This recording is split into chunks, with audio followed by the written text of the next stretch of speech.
Welcome to the Smoke Meat Podcast. I'm your host, Brad Pittman. Tonight I had a chance to sit down and talk with comedians Nate Copley, Lauren Ansley, and Larry Smith after the first Friday comedy show at Joe's Underground in Augusta, Georgia. Joe's is a sponsor of this podcast, and they're located at the corner of 8th and Broad, downstairs from the Lamar Building.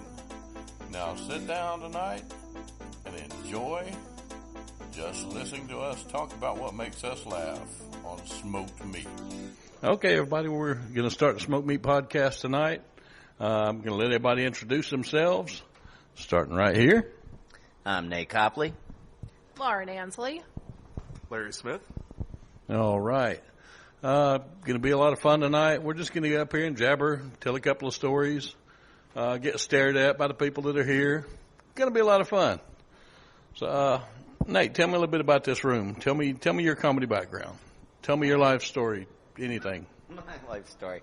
Oh my God, I am like so middle of everything. Just basic white guy from middle class suburbia who. You just called yourself a bitch. I'm going to interrupt. I'm a basic bitch. You're a basic bitch whether you are a basic white guy. Yeah, I'm a basic I'm bitch. A standard white guy. Yeah, no, like the fact that I ever got to do comedy and ever just like it was purely born out of frustration. That's the entire reason why I'm doing this. Yeah, I think a lot of comedy is born out of that, you know. I think mine was born out of, well, what the fuck am I going to do now? I'm bored. You know, I was 18. I was a very unsuccessful single guy, hardcore. I mean, I had to, like, soak my hand in vodka for a couple hours before I could get lucky with it. You know? Nice. The first gasp of the night. Oh yes, there will be many more. Like one of the jokes I forgot to tell tonight is my father's like super proud of me. But whenever my father talks about like the things he's proud about, it always goes back to high school. And he just tells everybody we know, and I'm like, gee, thanks, Dad, for telling everyone I peaked 14 years ago. Yeah, you're the Al Bundy of the comedy world, apparently. Yeah, fairly, yeah. Hands in his pants all the time. Actually, he will. My other half will confirm that my hand is down in my crotch more often than not. Just itching and scratching. Hey, don't knock it. When I was a kid, we were so poor. Had I not been a boy, I would have had shit to play with. So tell me a little bit about yourself. Oh, are you talking to me? Oh. Yes. Hello. Well, I'm a 38-year-old Scorpio. Get in line, fellas. So my name's Lauren Ansley. I live in Charlotte, North Carolina, and I've been doing comedy this most recently for 2.5 years, and I say most recently because I actually got into it. I originally heard about the stand-up comedy class at the Comedy Zone in Charlotte on a first date. This guy shows me his set, and I'm like, okay, I could do better, and I did. I took the class, and I went to an open mic, and I quit for 3 years. And then I've recently gotten back into it, and here we are. Nice. Yeah, and I love it. I absolutely love it. I've just fallen in love with it. You know, as a kid, I had an aunt and uncle that lived in Charlotte, so we spent a lot of time up there in the summer. You know, we'd go to Carowinds and things like that. Had a really good time up there. It's a cool place, but that's the first place I ever rode a roller coaster. Yeah. I live right near Carowinds currently. I am going to be moving and pursuing comedy with a passion over the next year, just kind of taking a delayed gap year. Yeah. Where are you going to move to? What town? Oh, Charlotte. Charlotte? Just in with some friends who I used to live with. I'm really excited about it because they're really cool ladies, and they don't do comedy, so they're well adjusted. Make that leap. Good change of scenery. Oh, yeah. Make that leap, baby. Yeah, I mean, I started back in probably 1990, or as I like to church it up a little bit, the late 1900s. And I did open mics for a couple of years, and actually quit doing comedy for almost 20. Yeah. And a little break there, write some new material. And went up to the Laughing Skull in Atlanta a couple of years ago. And love the Laughing Skull. I do either really, really good there, or I really bomb so hard there it's ridiculous. But I love the place. That's a very cool room. If nothing else, they got good groceries. in terms of the Southeast, like Laughing Skull is definitely, it's like the Zanies of the Southeast. I've only been there one time, and it was for an open mic. I just happened to be in town for my day job, and I got on, and it was sold out for an open mic. Like every seat, it was sold out for an open mic, and they paid to be there. It was amazing. Well, you know, one of the Atlanta has a number of comedy festivals. Red Clay's one of them, and I just got turned down by them today. Well, Congratulations! Sorry, but the Laughing Skull is like 100 times harder to get into than Red Clay. Oh, yeah. Like Laughing Skull brings in like the biggest names of the biggest names. Oh yeah. Yeah. It's your turn, Larry. Talk for an hour. I don't need to talk anymore. You guys had to listen to me for a long time, and now look at these fools. Look at these people. The one on the left is so judgy. She's so judgy. Hi, I'm Larry Smith. Am I? Look. Hey, I've been talking on the microphone for an hour. Here, let me take this microphone right now. Right? It got handed to me. It did. Well, so my name's Larry Smith. I'm a 41-year-old Scorpio. Get in line, gentlemen. That's a callback to your previous joke. What did you just say? I said I'm a 41-year-old Scorpio. Get in line, gentlemen. There's no one here. You know, I read astrology. I'm a Capricorn. We just don't. We'll never work, Larry. We'll never work. Well, and that was a lie. I'm a Cancer. I'm through and through. You know me. What's that? Yeah, and you can never get rid of me once I'm there. Yeah. Yeah, if you're not careful, if you don't extract us, we'll kill you. I do comedy for a while. I don't know. What am I supposed to say? Yeah. Am I supposed? I don't. I guess I talked for an hour. Now I'm all tired and stuff.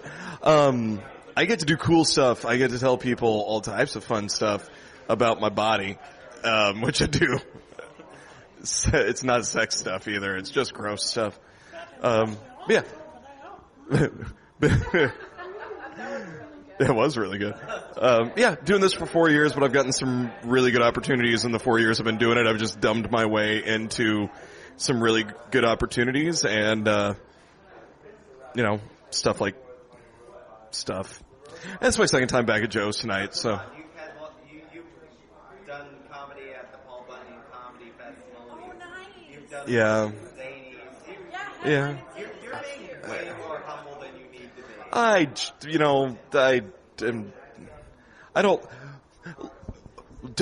Don't let the fact that I just stood up and did a set fool you. I don't like talking about myself. Yeah. Don't necessarily talk about that. Because you talk about stories. It's not about yourself. It's about your story. Yeah, true. As I'm starting to get into the microphone again. That was such a hey gang. But yeah, okay, all right. Normally when I come off stage, I just go sit in a corner somewhere and drink beer quietly. And usually it's just crying. Usually just crying. It is. It's not necessary, but it helps. So, yeah, dumbed my way into some good opportunities. Yeah, working at Zanies and getting to do a bunch of comedy clubs throughout the Midwest and Zoo Bar over in Lincoln, Nebraska. And just a bunch of really cool, fun venues. And Joe's is one of my favorite places to be. I love this room because it makes you work for it, even though. Don't give you anything here. But it's good for you because you have to work to get their attention. You can't just be lazy about it. You gotta go up and you've gotta grab their attention and keep it. And even if you've had their attention for 20 minutes, if you start to lose it, you know it. And so you've got to do something to get them. Which is why I screamed "fuck man" a couple times. That was perfect in terms of like getting the crowd back. That was Thanks. Well, maybe Yeah. Which my wife is going to hate you now because y'all don't know this about me. I had 2 strokes 4 years ago. Oh shit, man. That's like 8 strokes. 4 times 2. It's like 8. Yeah, hey, you got skills, man. Learning kids pays off. But one thing that happens with it is my filters are gone. So my wife's going to fucking hate you because I'm liable to be in the grocery store and look at the bagger and go, fuck, man! And she's not going to have a clue. And I'm going to have to explain this so the cops are taking me away. And the bag boy's crying and writing this little statement. So, funny story how that happened is, so I was in Waterloo, Iowa, which I love Waterloo, Iowa, because they, yeah. But, so, I go up, I'm the guy in front of the feature is doing his set, and this super drunk dude walks in, and this big, huge drunk dude, and was like, what are we doing, karaoke? And he was sincere. And, no, this is the feature that he comes in, and he's starting to talk to the feature, and the feature's like, yeah, man, you want to sing a song? And gives him the microphone. No, you never give him the microphone. Right? So I'm in the back of the room screaming, no. Yeah. And so I go up and I'm like, oh, I got some work to do. I go up and the dude comes up and he's paying attention but he's yelling out, song requests as I'm doing jokes. Dude is like and like legit wanting me to sing songs. And I'm trying to just play it off. Oh yeah. Come on, man, I saw the sign. No, you didn't. No one saw the sign. So I go into, there's a bit where I turn my back to the audience and I'm doing kind of an act out, and I turn over my shoulder to finish the joke because that's all part of it. And he's in front of the stage doing this little kooky dance. And now I explained on stage, I was a bouncer, and so I've got the bouncer voice. And I spun and screamed, fuck, man. And dude, like I'd hit him. He jumped and he looked around, and I just pointed at the door and he nodded. I looked down at his feet and walked out the door. I turn. The fucking room is full.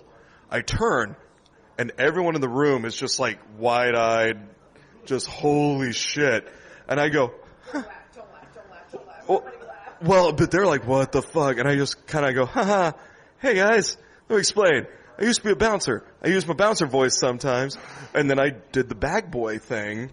And then I turned fuck man into just a catchphrase the rest of the night.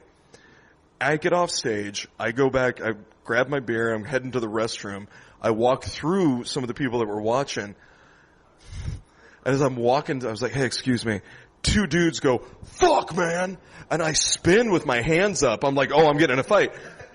And these guys jump like, no, we're just kidding. Sorry, it was the thing that you were doing. And I was like, oh, right, haha, no, it's a thing. You're right. High fives for everybody. Everybody's a special snowflake tonight. I love you all. Thanks for coming. All right, bye.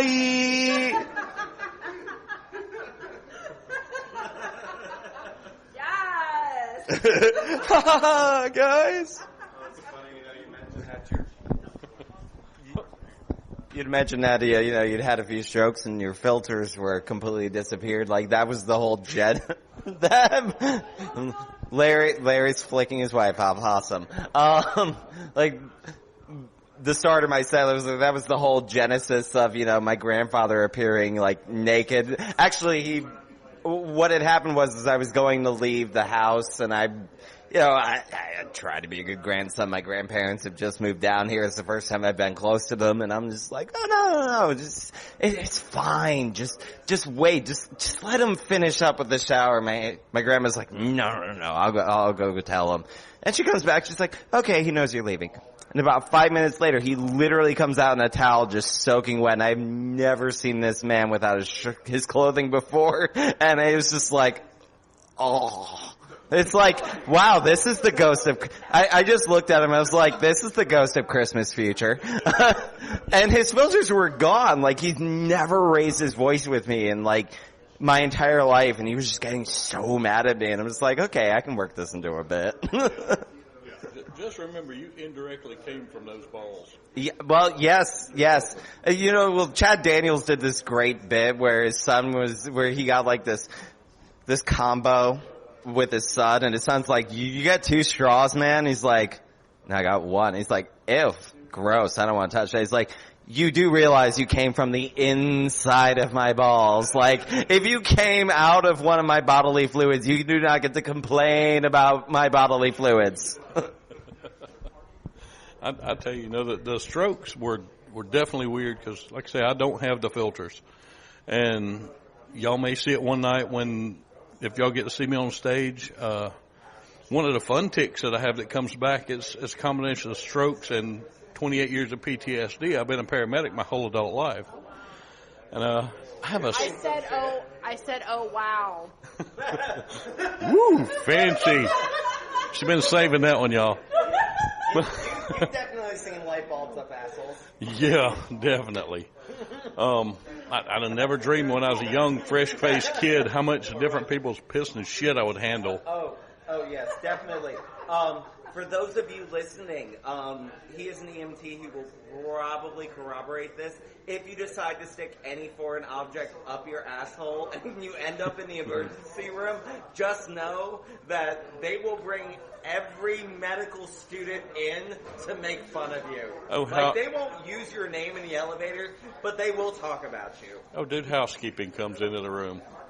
I can have somebody throw up all over the floor, and it takes me 45 minutes to get somebody out of the room. Somebody sticks something weird in their ass, there's like 8 of them in there doing a terminal clean all of a sudden. But yeah, I have a stutter that comes back. And actually, a week after the strokes, when I got out of the hospital, I actually came here and did a set with the stutter. And it lasted about 2 minutes. But the funny thing is, the crowd was rolling with it. They loved it. Because it's funny as shit. Because it's kind of the water boy stutter. I repeat things over and over and over. And it'll come back at work sometimes. I work in an ER now. And a good example is we had a guy come in who had seizures. And, when you have a seizure, you're out for a while afterwards. So I kept going in to check on him. He started waking up. His eyes were just barely opening. And the stutter just picked then to come back. And God, pray with me this shit don't stick, because sometimes when I do this, it will stick. And this podcast is going to get a whole lot better and a whole lot longer. But I looked at him and I said, "So are you feeling better?" And his eyes went from this to boom, wide open. You could have thrown a baseball through his eye and not hit skin. And he looked like, "Fuck, I will take my medicine every day from now on." So, that's the shit that I live with, and it's hilarious. I'm happy I can find the humor in it, because it sucks ass a lot of times. But well, I've actually got a perfect closer for you if you ever end up in one of the situations where you're stuttering. Just like at the end, go, "Thank you for coming to the King's Speech." Nice. I tell everybody it's kind of like a comedy coupon. The show can be either 10 minutes or 45 with the same material. But so that's your wife? Yeah. Are you working off a DUI or something? But I actually stole that from Christopher Titus. 10 years, so we both got people charging us. Are you working one off? I am very alone.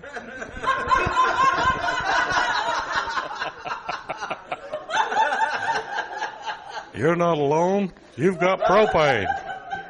You'd be a lot less alone if Craigslist hadn't have shut down their personal. Misconnection. I saw you in Publix. Nice. So what do you love about doing comedy? Give us some of your jacked up stories. God, I love everything about doing comedy. So, like, part of my set, people do love to come up and talk to you after sets, and one of the guys, what, interaction with other people? People appreciating your jokes. It's like, I don't know, I'm alone. I'm very alone. So I will just mention this in general. that comedy is very, very, it's like a dominant kind of activity, right? Which a lot of times that is also equated with masculine energy. So I listen to podcasts and stuff, and these guys will talk about, oh yeah, these girls like hit on me after a show, and I'm like, oh, I'm just over here like hanging out, So it's very different. It's a very masculine kind of energy, and I still love it though. It's fascinating. I love talking about it. I love doing it, and I never ever imagined life after college. I never imagined getting married. My parents were divorced when I was 2.5. I grew up not ever thinking about getting married. It just wasn't a thing that I thought about. People in school would be like, oh, well, okay, so your mom said no, what about your dad? And I'd be like, that's a foreign concept to me. It was just always my mom said no, therefore it was no. So I don't know, it's very eye-opening. But you're so vulnerable on stage, and we were talking about this for just a second. We tell stories, but there's also this wall, So and breaking down that wall, I think, is crucial to just having people kind of get to know who you really are as a person. And I have not done that yet in my comedy journey. It's not sorry. It's definitely not easy taking a knife and just cleaving your chest open. Like, I mean, a lot of people think this is therapy, and in some cases it's terrible therapy. It's terrible therapy. It's basically saying, "Hi, I'm going to tell you all my problems. Please fucking laugh at me." If anyone says comedy is their therapy, they owe the entire audience a fucking copay. Yeah, what was it? Greg Barron said that. Yeah, Greg Barron said that, I think, or he may have taken it, I don't know, he posted it as a Facebook. I love Greg. It's a very common theme. Only, It's not funny. this isn't therapy, like, this is definitely, like, I go up and, like... Look, it can be therapeutic in that you can come up and say... This thing again? You can come up and say things that will make you feel better and makes the audience feel better. It makes somebody in the audience may not feel alone when you're talking about certain things. It can be therapeutic, but it's not your therapy. If you need therapy, fucking go to a therapist. Go to a therapist. If you are working through some things and you find a way to make it funny, then fucking do it. If I've had a bad week and I go up and have one really good set, that can fix everything for me. It's not therapy, but it's like, it's therapeutic. And yeah. I'm sorry. If you consider comedy therapy, like, I just imagine you coat yourself in honey and roll around in fire ant nests. Like, it's not therapy. One microphone makes me feel like we're like in a reverse gangbang situation.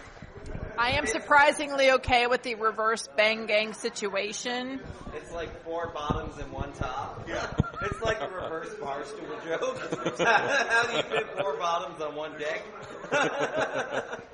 Nice.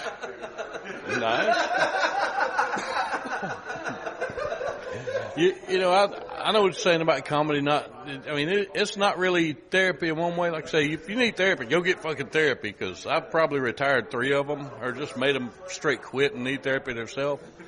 But like I said, it is therapeutic, and It's getting people to identify with you, if anything.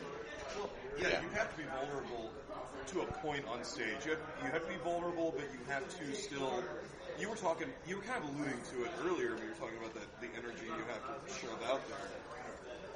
You have to be vulnerable, but you still have to be in control of the room. Yeah, you can't be so vulnerable you're giving control to the crowd, but especially if you do like some serious dark material, which I have. It doesn't fly over well here, but I've done some serious dark material, and you'll hear 3 or 4 people in the background out of 40 people laughing their asses off because they've had that same experience, but Connecting with those groups. But yeah, like I did this, I used to do this joke, like my mom passed away from cancer in 2015. I'm over it. I've gone through the things, but when I finally got comfortable and started doing the jokes, I'd be and my mom is definitely one of the reasons I've got my sense of humor. Like, she was quick-witted, she was spitfire, and she had a little bit of dark humor about it.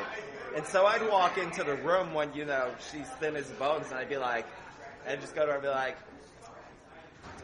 how's it going, Skeletor? And she'd be like, I'll get you, He-Man. And, she had that sense of humor about it. And I've told that joke before. And if you've had that experience, yes, it's funny. But if not, you're like, oh, my God. It's horrifying. Life is horrifying. Life is is filled with like that. I think someone... my life has been nothing but cupcakes and kittens. You and your antlers need to calm yeah. down. You're Cupcakes, kittens, and By the way, that's growing back nicely. Thank you. Yeah. Sword fights on And Fights and for I've never, I tried ecstasy once, and it only evened me out. I feel like now is the time to give a soliloquy. This is something that I've prepared for a while. I just want you guys to know that sometimes I get knocked down, but I get up again. Because you're never going to keep me down. I get knocked down, but I get up again. You're never going to keep me down. We're going to have a talk later about you stealing my punchlines. It's a callback. It's just a callback. Larry's just like, I'm imagining bright lights and shadows. that's parallel thinking. That's what it is, parallel thinking. But yeah, I used to.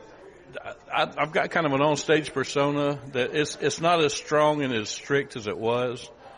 The way I'm dressed tonight is the way I dress on stage, but it's also half the way I dress normally. Right. So you're basically just like a parent head who does comedy. Yeah, I'm a freaking dad, And a friend of mine actually brought me this hat from Puerto Rico. Yeah, I like the shirt. love that shirt. Oh yeah. Shirt, but it says one thing: Margaritaville. Oh yeah. I don't do tequila anymore. No. It's more It's muted. like Margarita Land. This Village. this is the dress one. It's low-key Key West. This. Key West, Hey, over there. Margarita Village. It's virgin daiquiri. By the way, speaking of accents, this is a little off topic, but the Chicago accent has to be the most boner-deflating accent in the world, only next to New Jersey. Like, The Boston accent. Yeah, I don't know. I didn't grow up near Chicago even. I grew up in Illinois, but my default dumb guy accent is the South Chicago. Oh, what the hell? Dumb Where are bears. we going here? like my worst nightmare is I hook up with a guy from Chicago. He's like, oh yeah, that's how I like it. And I'm just Holy like, shit, you're really blowing my knob real good right now. Oh my god, I'm pretty sure that my perineum just hit your uvula. you've never had butt sex. I can tell that right now. What's a perineum? That's the little underside of. So on a circumcised penis. It's been a while. Please go into grave detail. Absolutely. Okay. Tell her slow and soft.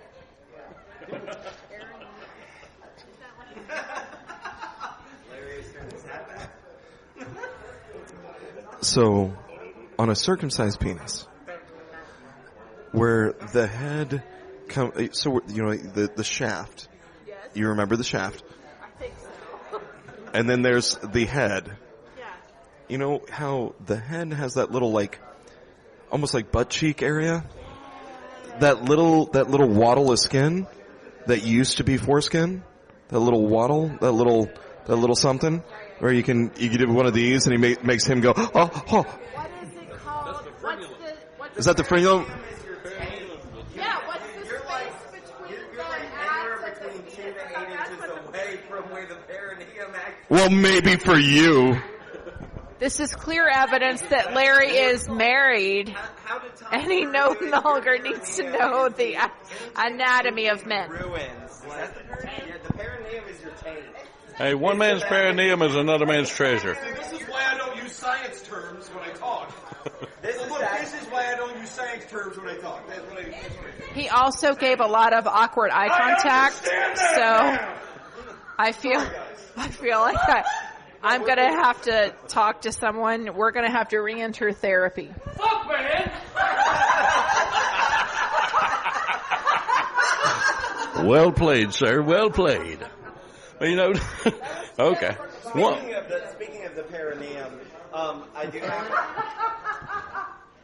You know what? Nothing is more beautiful than having Speaking of the perineum, is that the phrase? Look, I got stuff mixed up. Sometimes it happens. Sometimes you don't know your asshole from your... I think the part you were referring to is the frenum. Frenulum. Frenulum. That's a production company for television. That's who produces Brooklyn Nine-Nine. Frenulum. I'll be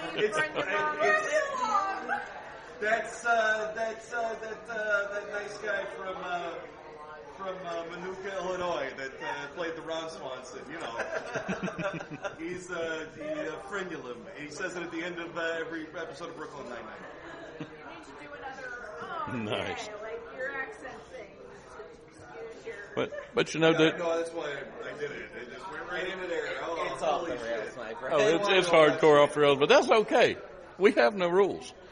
But, you know, I don't know how y'all's writing process. I know mine. I like to get around people, just like a circle like this, and it's right. And I used to do radio.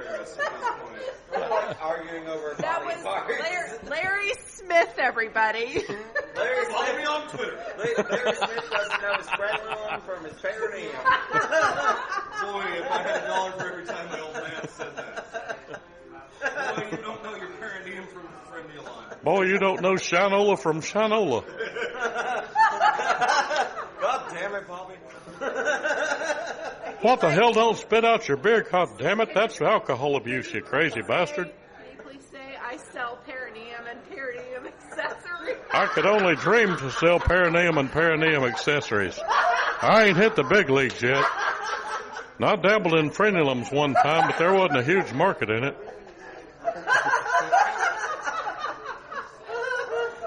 I'd like to welcome everyone back to the Christian Podcast.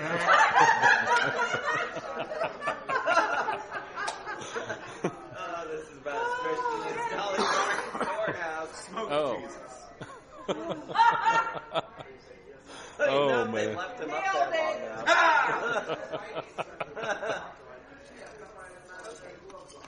That's just me being very excited. Did somebody mention perineums? Where's the paper boy? Haven't seen the paper boy in a while. Looking for some good news. I do to every podcast. I just do it. I hear he's got a nice frenulum though. I fucking Kool-Aid man my way through every podcast I'm ever on. It seems like it starts as a nice conversation. Hey, I look at it this way. I've got like 12 hits so far. I just started. People don't want to hear my fucking voice. People don't want to hear my voice, so jabber away. Did you channel Andrew Nicole Smith again? I did not. People seem to love that I don't know podcast. what a frenulum is, but I took some high school. Ask me a question. So, writing styles, how you write, that's where we transition. Well, you just saw it. Well, you know, That's how I put it. going back to where we were talking about, you know, my on-stage persona, I'm kind of a dad. And I've always thought, okay, I need to do this type material. But my mind is so fucking dark. Oh, dude, it is hard. Bigfoot's afraid in my mind. It's so dark. I was sitting around with some friends one night. One of the guys that used to be here, Chance Purple Drink. And we were writing one night, and I came up with an awesome joke, and I just gave it a chance because it didn't fit my set. I said, you know, I bet an Amish girl could give a mean hand job with all that butter that they churn. You're thinking about it. I am. Hold on. Guess what you're getting for Christmas? Butter churn. I grew up around Amish folk. Hold on. Give me a second. There was one.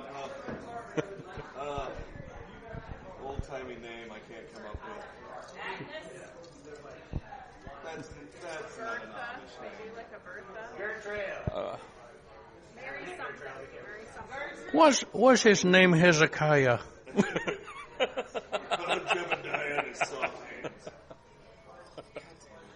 Oh man! Honestly, any other time I could think of 200 Amish female names. Now I can't think of one. Abilene, hell, I don't know. Rebecca's always a good one. Ruth, that's a good one. Ruth. See, I can't use Ruth. That was my mother-in-law's name. So. Yeah, can't. The way you said it, she's not using it anymore. God damn it! Oh, what a horrible human! What a horrible human being! I'm not responsible for that shit. Don't look at me. I'm not. He's looking at you for salvation. Oh shit. Oh, days beyond that. Way beyond that. That's not his name. Salvation. For salvation. You got it. Well played. I mean, that was that every Catholic priest. I would like to ask a question of this podcast. What you got? How long is this podcast? Till y'all decide we're done. I'm actually fixing to look at the timer now. Grab the mic, somebody. What's that? It's 12:30. Yes. It is 12:30. Well, quick question or quick answer to the writing or to the how you write. I basically spend my 8 hours a day in a room alone and I have my thoughts to myself, and that's basically what happens. Most people just call that masturbation. No, they fired that guy. No, they literally fired that guy. Well, no, he didn't get fired for masturbation. He got fired for his pants halfway down around his ankles while the monkeys ran loose. I'm pretty sure he was masturbating. It's possible. It was on Jay Leto, so this isn't exactly spilling the tea. Yeah, my place of work, I will not name it, but we were the butt of late night jokes for 2 weeks. I didn't realize we'd be king shaming this evening. No. It's only shame if you feel the shame. I'm not shaming him. Late night host did. Well, y'all, I didn't just get off stage. I didn't just do a show. So I'm not fucking tired, but I know that y'all are. So we're hitting about 45 minutes. I want to hear more about this smoked meat. By the smoked meat, I make my own sausage. Go on. How big is your sausage? My sausage is as big as the propane will let it get. Is there a suction cup on the end? No, but it has a frenulum. Hey, you got a frenulum in me.